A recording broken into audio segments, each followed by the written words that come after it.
For several months of the year, I do all of my cooking on an open fire. From canning, pickling, baking, and roasting, I have yet to find a recipe that can't be cooked this way. One of my favorite cooking methods is grilling on a wooden plank.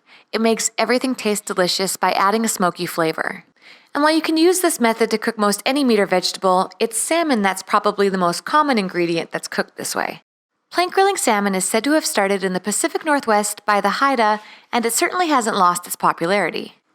To start, you're going to need to find a cedar plank or an untreated piece of wood that fits your grill, barbecue, or fire pit.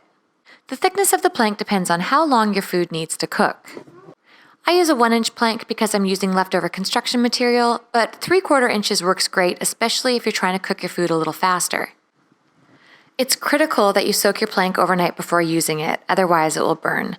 I soak mine in the river and just put some rocks on top of it so that it doesn't float away.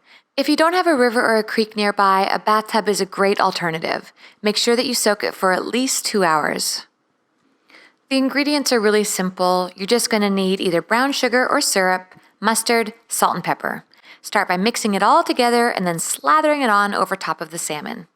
I let it marinate for about an hour. This is a great time to pre-smoke your board if you prefer an exceptionally smoky flavor. You'll want the fire to be high enough to tickle the plank, but not so high that it burns it.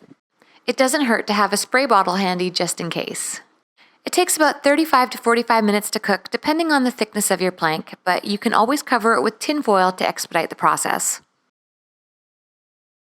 Then you simply remove it from the flames, eat it up, and throw your plank into the fire so that the bears don't get it. Super easy, super tasty, and really fun, so I hope that you enjoy. If you're looking for a written version of the ingredients and instructions, it's over on themeateater.com. I'll include a direct link below.